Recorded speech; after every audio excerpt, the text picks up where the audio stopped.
नमस्कार दोस्तों। आज की कहानी है ननन जी तेरा मायका हमेशा के लिए खत्म। अरे दीदी आप आइए, क्या लेंगी, चाय या कॉफी? भाभी, चालबाजी करना तो कोई आपसे सीखे। पहले तो अपना बीमार बच्चा मेरे गोद में डाल दिया, अब आओ भगत करके ननन को खुश करने के चोचले अपना रही हैं। दीदी बस करिए ये तमाशा। आगे क्या हुआ जानने के लिए पूरी कहानी को अंत तक सुनिए। हेलो सोनिया, मुबारक हो बेटी, तू बुआ बन गई है। तेरी भाभी ने जुड़वा बच्चों को जन्म दिया है और दोनों लड़के हैं। तेरे पापा तो खुशी से फूले नहीं समा रहे हैं, दादा बन गए हैं ना आखिर। सच माँ, वाह, ये तो बहुत बड़ी खुशखबरी है। माँ मुस्कुराती हुई बोली, तो फिर देर किस बात की, आज ही चली आ। तेरे लिए आलिया भट्ट वाली साड़ी और तनिष्क की ज्वेलरी खरीदा है, आकर नेक ले जाना और भाभी को ढेरों बधाइयाँ देते जाना। अरे माँ, मैं तो मुंह मांगा नेक लूंगी, छोटे मोटे तोहफे से मैं खुश नहीं होने वाली। ठीक है, जो तेरा दिल करे ले लेना। फोन रखते ही राघव जी मुस्कुराते हुए बोले, अरे कौशल्या जी, आप तो बेटी को ऐसे बुला रही हैं जैसे उसने भाभी के पूरे 9 महीने खूब खातिरदारी की हो और अब नेक लेने का पूरा हकदार वह बन गई है। कौशल्या जी भौवे चढ़ाते हुए बोली, राघव जी, वो आपकी बेटी है, उसके बारे में ऐसे ताने क्यों कस रहे हैं? बेचारी सोनिया के 5 साल हो गए शादी को, पर किस्मत जैसे रूठ ही गई उससे। न जाने कितने डॉक्टरों को दिखाया, कितने टेस्ट करवाए, दवाइयों से लेकर मन्नतों तक, पूजा पाठ से लेकर मंदिरों के चक्कर तक, सब कुछ आजमा लिया उसने। पर क्या करे, बेटी की गोद अब तक सूनी है और ऊपर से लोग ताने ऐसे मारते हैं जैसे ये सब उसके हाथ में हो। फिर कौशल्या जी की आंखों में खुशी के आंसू तैर उठे। हमारी बहू राधिका को देखिए, सिर्फ 2 साल हुए उसकी शादी को और आज वो दो दो बेटों की माँ बन गई। राघव जी मुस्कुराते हुए बोले, अरे भगवान, मैं तो मजाक कर रहा था। अब तो हमारे घर में किलकारियां गूंज उठी हैं। एक नहीं, दो दो वारिस आ गए हमारे घर में। कौशल्या जी ने आसमान की ओर देखकर कहा, भगवान ने आज हमारी झोली खुशियों से भर दी। काश यह खुशी मेरी बेटी की किस्मत में भी होता। अब तो पूरा घर बच्चा आने की खुशी में झूम उठा है। 2 दिन बाद सोनिया अपने भैया भाभी को बधाई देने मायके पहुंची। पूरा घर खुशियों से गूंज रहा था। ढोल ताशों की आवाज, बधाइयों के गीत और चारों तरफ मेहमानों के मुस्कुराते चेहरे। नाना नानी खुशी से झूमते हुए आए। उनके हाथों में तोहफों का ढेर था, रंग बिरंगे कपड़े, नन्हे नन्हे जूतों से लेकर महकते खिलौने तक, पालना, बेबी वॉकर, मिठाइयों के डिब्बे, फलों की टोकरी और चमचमाती ज्वेलरी, सब कुछ बच्चों के लिए लेकर आए थे। हर कोई राधिका और नवजात जुड़वा बच्चों की तारीफों में मग्न था, लेकिन उस रौनक के बीच सोनिया के चेहरे की रंगत कुछ फीकी पड़ गई थी। वो जब भी बच्चों को देखती, उसकी आंखों में खुशी के साथ एक अनकही कसक झलक जाती। वो दोनों नन्हे सुसियों को गोद में उठाकर हल्के से मुस्कुराई और अपनी आंखों की नमी छुपाते हुए बोली, भगवान इन्हें हमेशा खुश रखे। अपनी भाभी को उसने प्यार से एक सोने की चेन गिफ्ट की। भाभी, मेरे तरफ से छोटे राजकुमारों के लिए। उसने मुस्कुराने का नाटक किया। खाना पीना, बधाइयाँ और रस्में सब पूरी हुई। रात गहराने लगी और धीरे धीरे सारे मेहमान एक एक कर रवाना हो गए। सिर्फ सोनिया वहीं बैठी रही, शांत, खोई हुई और अपने ही विचारों में डूबी हुई थी। उसकी आंखें बार बार बच्चों की ओर उठती और फिर खुद ब खुद झुक जाती। सब मेहमानों के जाने के बाद कौशल्या जी बोली, बहू देख, मेरी बेटी ने सोने की चैन उपहार में दिया है, तो बदले में तू भी कुछ बढ़िया नेक दे दे। माँ जी, जितना मेरा औकात है उतना ही दूंगी, पर दिल से दूंगी। लीजिए दीदी, ये मेरी तरफ से सोने के कंगन। सोनिया धीरे से बोली, भाभी, मुझे सोना चांदी हीरा मोती की जरूरत नहीं।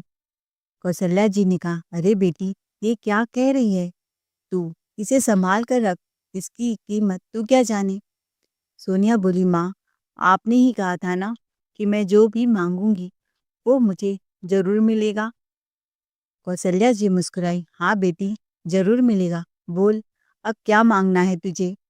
ऐसे पहली क्या बुझा रही है? सोनिया कांपती आवाज में बोली, भाभी, मैं जानती हूँ ये कहने की हिम्मत नहीं करनी चाहिए, पर मैं चाहती हूँ तुम अपने बेटों में से एक बेटा मुझे दे दो। आखिर तुम्हें दो दो बेटे हुए हैं, एक तुम रख लो और एक मुझे दे दो। बस यही मेरी जिंदगी की सबसे बड़ी खुशी होगी। यह सुनकर कमरे में सन्नाटा पसर गया। राधिका जमीन पर धम से गिर पड़ी। उसकी आंखों में आंसू छलक आए। वो कांपती आवाज में बोली, दीदी, अगर आप मुझसे मेरी जान मांगती तो मैं बिना सोचे दे देती। ये मेरे कलेजे का टुकड़ा है, मैं इसे किसी को कैसे दे दूं? इतने में नीरज, राधिका का पति, आया और बोला, दीदी, राधिका से ये कैसी बातें कर रही हैं आप? आप तो हमसे हमारे कलेजे का टुकड़ा मांग रही हैं। बच्चा कोई चीज नहीं होता जो बांट दी जाए। आप इतनी आसानी से कह रही हैं जैसे आप राधिका की कोई साड़ी या गहने मांग रही हैं। यह नहीं हो सकता, मैं बच्चा नहीं दे सकता। सोनिया की आंखों से आंसू टपक पड़े। सोनिया फुट फुट कर बोली, देख भाई, 5 साल हो गए मेरी शादी को, पर आज तक मैं माँ नहीं बन पाई। मेरे पास सब कुछ है, पैसा, रुपया, घर, शोहरत, बस एक बच्चे की किलकारी की कमी है। तेरे जीजाजी अब पहले जैसे नहीं रहे, वह मुझसे उखड़े उखड़े रहते हैं। कभी कभी तो ऐसा लगता है जैसे अब इस रिश्ते में प्यार ही नहीं बचा। वो नीरज की तरफ मुड़ी। मुझे डर लगता है भाई, कहीं एक दिन वो मुझे छोड़ न दे, कहीं तलाक का पेपर मेरे सामने रख कर ये न कह दे, तुम मुझे वो खुशी नहीं दे सकी जो एक औरत देती है। उसकी आंखों से आंसू झरने की तरह बहने लगे। बताओ न भाई, अगर ऐसा हुआ तो क्या तुम मुझे अपने घर रखोगे? क्या सारी उम्र मुझे अपने घर में बैठा कर खिलाओगे? तुम्हारी बहन ताउम्र बाज कहलाए तो क्या वो ताना तुम बर्दाश्त कर पाओगे?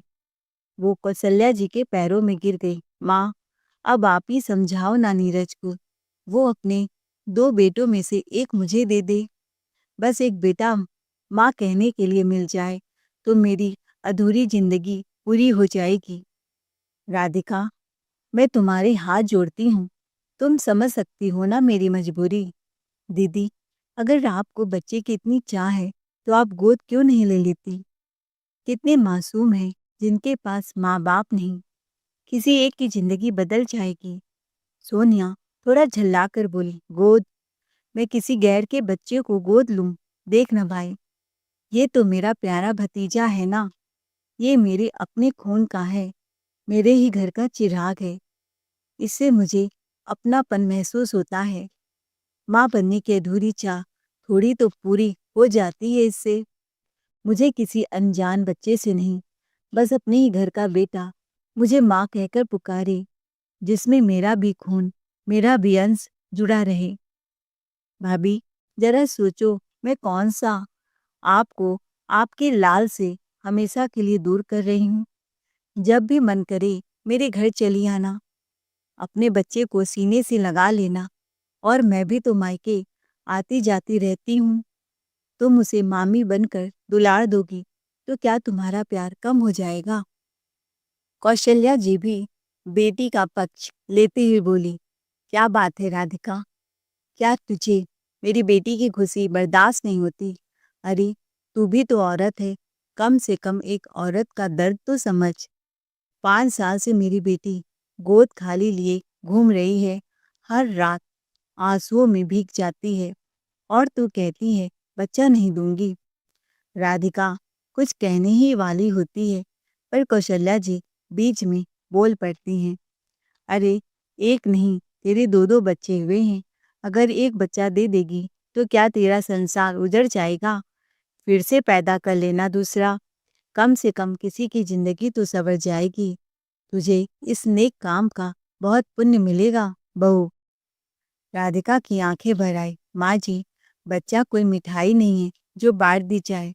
वो मेरी कोख से निकला है, मेरे खून से बना है। कौशल्या जी ने तिल मिलाकर कहा, तू भूल रही है राधिका, वो तेरी ननंद है और मेरी बेटी।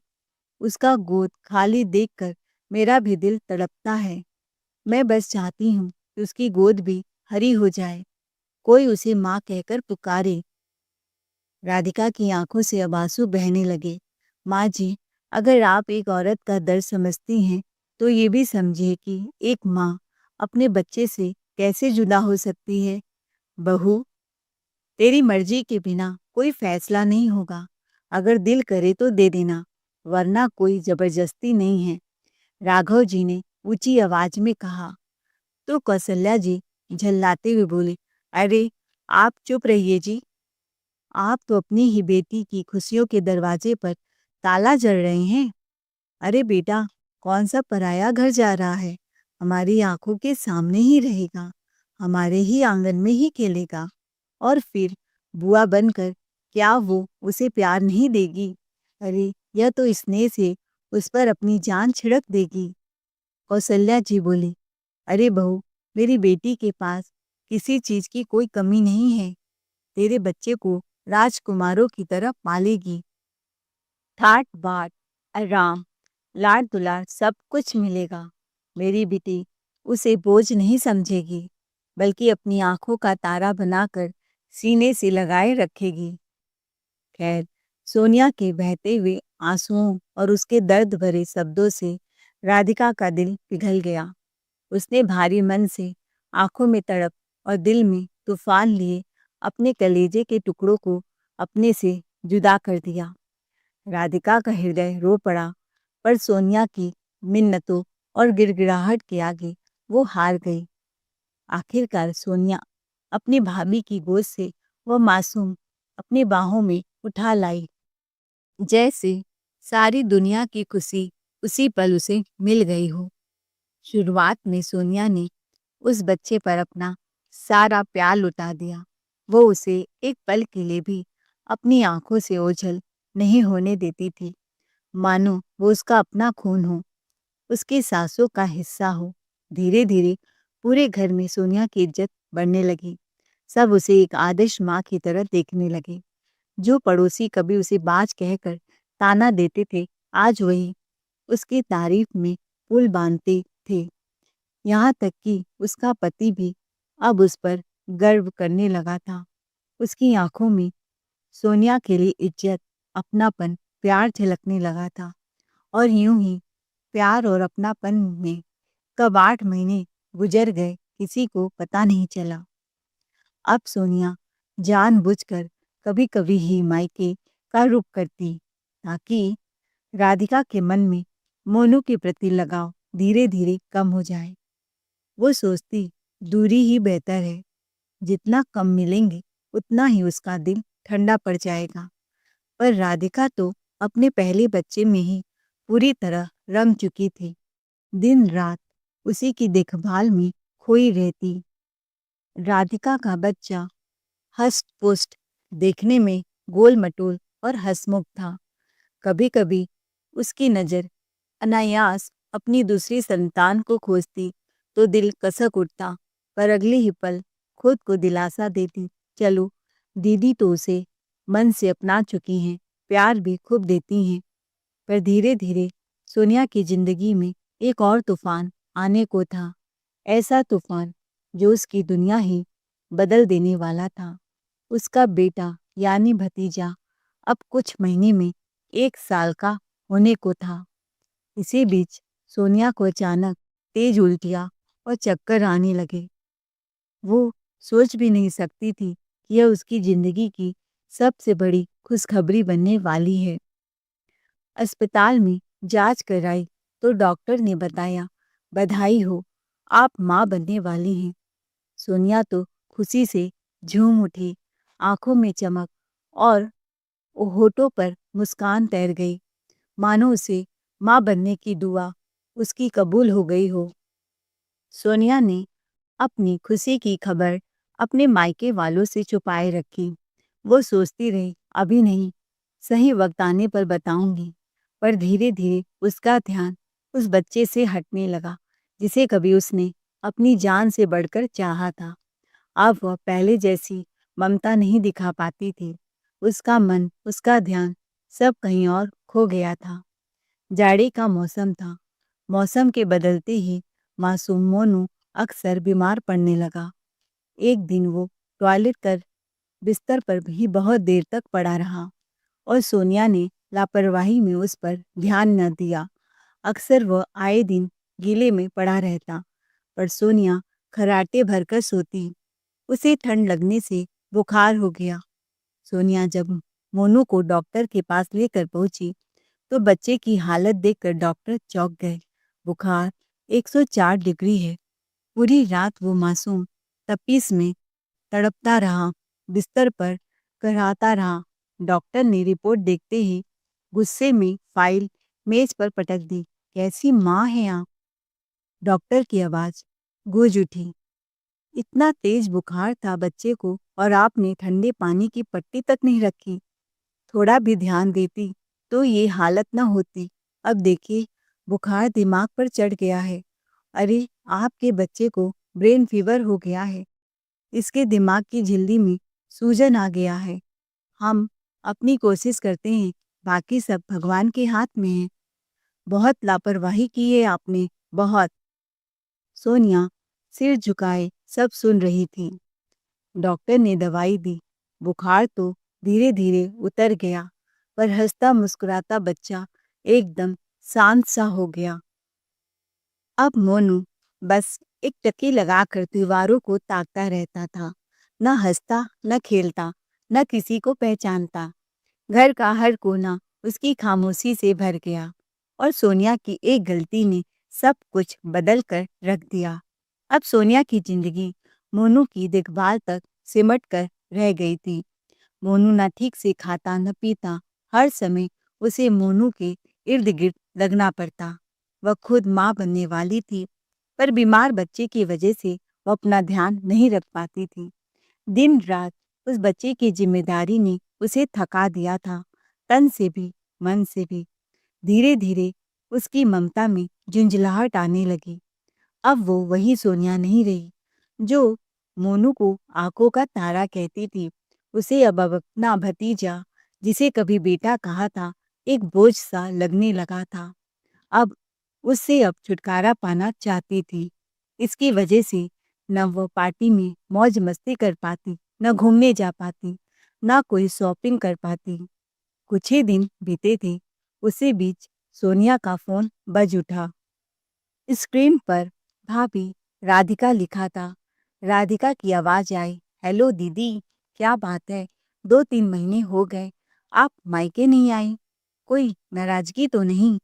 फिर हंसते हुए बोली, खैर छोड़िए, कल हमारे बड़े बेटे सोनू का जन्मदिन है, आप जरूर आइएगा। मोनू को ही भी साथ ले आइएगा, आखिर उसका भी जन्मदिन है। दोनों भाई साथ में ही केक काट लेंगे। सोनिया ने जबरन मुस्कुराते हुए कहा, ठीक है भाभी, मैं आ जाऊंगी। पर जैसे ही कॉल खत्म हुई, उसने झंझलाहट में फोन एक झटके से पटक दिया। चेहरे पर एक गहरी थकान और मन में अजीब सी बेचैनी तैर रही थी। अगले दिन सोनिया मोनू को गोद में लिए मायके पहुंची। रमन, उसका पति, जन्मदिन पार्टी में नहीं गया। वह ऑफिस के काम से विदेश गया था। फिर राधिका ने मुस्कुराते हुए मोनू को देखा, बच्चे को अपनी बाहों में लिया और बोली, अरे दीदी, ये मोनू तो बहुत कमजोर लग रहा है, तबीयत ठीक नहीं है क्या? सोनिया ने हल्की सी मुस्कान दबाते हुए कहा, हाँ भाभी, उसे बुखार था, इसी वजह से पहले नहीं आ पाई। राधिका ने कहा, कोई बात नहीं दीदी, बताइए आप क्या लेंगी, चाय या कॉफी? बस कुछ ही देर में केक कटेगा, सब मेहमान आने वाले हैं। सोनिया ने करवाहट भरे अंदाज में कहा, भाभी, चालबाजी करना तो कोई आपसे सीखे। पहले तो अपना बोझ मेरे सिर पर डाल दिया और अब ननंद का आव भगत करके खुश करने का दिखावा कर रही हैं। राधिका पल भर को ठिठक गई। क्या हुआ दीदी, आप ऐसी बातें क्यों कर रही हैं? सोनिया की चिकती आवाज सुनकर पूरा घर हॉल में जमा हो गया। राघव जी गुस्से में आए। क्या हो रहा है ये सब? बेटी, तू अपनी भाभी से इतनी ऊंची आवाज में क्यों बोल रही है? सोनिया तिल मिलाई हुई बोली, पापा, आपकी बहू बहुत चालाक निकली। मैंने तो उससे बच्चा गोद मांगा था, पर उसने तो चालबाजी करके अपना बीमार बच्चा मेरी गोद में डाल दिया। हर महीने बीमार पड़ा रहता है। मेरा सुख चैन सब छीन लिया है। मनहूस कहीं का। वाह भाभी, बहुत अच्छा फर्ज निभाया है आपने। सही कहते हैं लोग, भाभियां कभी बहन नहीं बन सकती। कौशल्या जी तेज आवाज में बोली, अरे बेटी, ये तू क्या अनाप शनाप बोल रही है? बहू ने नहीं, मैंने उसे बच्चा देने के लिए कहा था। तू उल्टा उसी पर लांछन लगा रही है।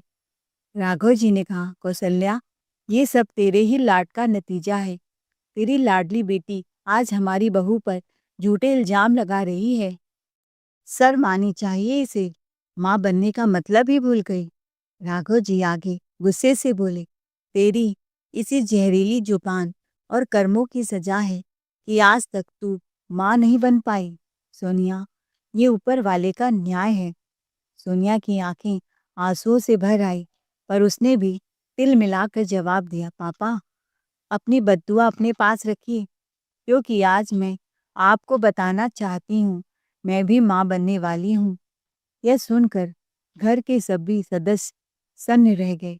तभी राधिका ने दहाड़ते हुए कहा, अब समझ में आया दीदी, गिरगिट की तरह रंग क्यों बदल रही हैं।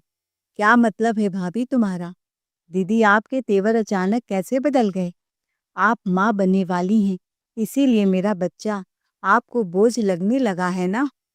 वह आगे बढ़ी और तिलमिलाती हुई बोली, अरे दीदी, क्या मैं आपके घर आई थी? आप ही रो रो कर मेरे कदमों में गिरी थी, गिड़गिड़ा रही थी कि मुझे अपना बच्चा दे दो। मैं इसे अपनी जान से ज्यादा प्यार दूंगी, राजकुमारों की तरह पालूंगी। आप पेट से क्या हुई, अब वही बच्चा आपकी आंखों में चुभने लगा। अरे जिसे तुम मनहूस समझती रही, उसी के कदमों से तेरी कोख हरी हो गई। राधिका की आवाज भर्रा गई। मेरा बच्चा मेरे लिए बोझ नहीं है, मैं इसे अपनी जान से भी ज्यादा देखभाल करूंगी। हर किसी की आंखें भर गईं। सोनिया गुस्से में बौखलाकर बोली, अब बस, मैं यहाँ एक पल भी नहीं रुकूंगी। एक तो बीमार बच्चा पकड़ाकर मेरे सिर पर बोझ डाल दिया, ऊपर से मुझे ये दोषी ठहराया जा रहा है। वह झल्लाते हुए मोनू को सोफे पर पटकती है। मोनू रोने लगता है, पर सोनिया के चेहरे पर अब जरा भी ममता नहीं दिखती। कौशल्या जी का चेहरा तमतमा उठा। बस बहुत हो गया सोनिया, आज के बाद इस घर में तुम्हारा कदम नहीं पड़ेगा। मेरे घर के दरवाजे तुम्हारे लिए हमेशा के लिए बंद। सोनिया ने ताने भरी हंसी के साथ जवाब दिया, मुझे भी माँ यहाँ आने का कोई शौक नहीं है, जहाँ मुझे ताने और बीमार बच्चा मिले। ऐसे घर से दूर रहना ही अच्छा है। यह कहकर उसने झटके से पल्लू संभाला और दरवाजे की ओर बढ़ गई। पीछे मोनू अब भी रो रहा था, पर सोनिया ने मुड़कर एक बार भी बच्चे को नहीं देखा। वह अपने दिल का बोझ उतार कर जैसे हल्की हो गई थी। वह भाभी का बच्चा लौटाकर अपने घर चली गई। उसके चेहरे पर खुशी झलक रही थी, मगर शायद उसे एहसास नहीं था कि जिस बच्चे को वह बोझ समझ रही थी, वही आने वाले वक्त में उसके कर्मों का फैसला करेगा। राधिका ने अपने मोनू को सीने से कसकर लगाया और आंखों से बहते आंसुओं के बीच उसने नीरज की ओर देखा और बोली, मेरा बच्चा मेरे लिए कभी बोझ नहीं था नीरज, वो मेरी सांसों की धड़कन है। नीरज ने बिना देर किए मोनू को दिल्ली के नामी डॉक्टरों को दिखाया। इलाज शुरू हुआ और राधिका की ममता, दादा का स्नेह, दादी का दुलार मोनू के लिए जैसे दवा बन गए। 6 महीने की मेहनत, दुआ और ममता ने चमत्कार कर दिया। अब मोनू मुस्कुराने लगा था। छोटे छोटे कदम उठाने लगा, ठीक से खाना खाने लगा। पूरा घर खुशियों से भर उठा। उधर सोनिया अपने आने वाले बच्चे के लिए सपनों का संसार बुन रही थी। बच्चों के लिए पलंग, रंगीन पर्दे, झूला, खिलौनों से सजा कमरा, सब कुछ तैयार था। वह बेहद उत्साहित थी क्योंकि उसे लगता था कि अब उसकी जिंदगी संवर जाएगी। पर कहते हैं ना, कर्मों का फल कोई नहीं टाल सकता। वक्त आ गया जब सोनिया प्रसव के लिए अस्पताल पहुंची। रमन और उसकी माँ बेसब्री से वार्ड के बाहर खड़े थे, पर जब डॉक्टर बाहर आए तो वह कुछ कह नहीं पा रहे थे। कुछ देर बाद जब सोनिया को होश आया तो नर्स ने बच्चे को उसकी गोद में रखा। उसने जैसे ही बच्चे का चेहरा देखा, उसकी रूह कांप उठी, दिल दहल गया, आंसू अनवरत बहने लगे। वह बिलक बिलक कर रो पड़ी। हे भगवान, ये क्या किया मैंने? जिस बच्चे को मैंने बोझ कहा, आज वही दर्द बनकर मेरी कोख से जन्मा है। लड़का पैदा हुआ था, पर मानसिक रूप से विकलांग।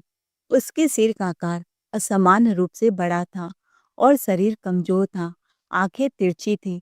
एक मानसिक रूप से विकलांग शिशु ने इस दुनिया में कदम रखा था। सारे अस्पताल में उसकी सिसकियां गूंज रही थी। उस पल सोनिया समझ चुकी थी कि इंसान चाहे जितना चालाक क्यों न बने, माँ की ममता का अपमान कभी माफ नहीं किया जाता। रमन और उसकी माँ का चेहरा गुस्से से लाल हो उठा।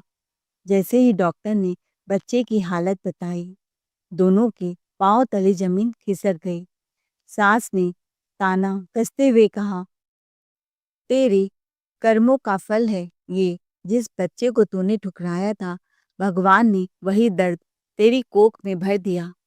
इतना कहकर दोनों तेजी से अस्पताल के कमरे से बाहर निकल गए। दोस्तों, हम सबको लगता है कि हम अपने कर्मों से बच सकते हैं, पर सच तो यह है कि कर्म का फल कभी किसी को नहीं छोड़ता। जिस बच्चे को उसने ठुकराया, उसी दर्द को उसे अपने ही बच्चे के रूप में भोगना पड़ा। कहते हैं, दूसरों के आंसुओं पर बना सुख कभी टिकता नहीं, और माँ बनने का वरदान केवल जन्म देने से नहीं, बल्कि ममता निभाने से मिलता है। मायके के दरवाजे हमेशा के लिए बंद हो गए, रिश्ते टूट गए, पर सबसे बड़ा दरवाजा ईश्वर का न्याय हमेशा के लिए खुला रहता है। सोनिया ने अपने भाभी के बीमार बच्चे से तो पीछा छुड़ा लिया, लेकिन अपने ही बच्चों के बोझ से कभी आजाद नहीं हो सकी। रमन के तानों ने उसकी जिंदगी को जैसे सजा बना दिया था। हंसी खुशियों का रंग सब कुछ धरा का धरा रह गया। दोस्तों, आपको हमारी आज की कहानी कैसी लगी? कमेंट करके जरूर बताएं। कहानी अच्छी लगी हो तो चैनल को लाइक शेयर सब्सक्राइब जरूर करें। Thanks for watching.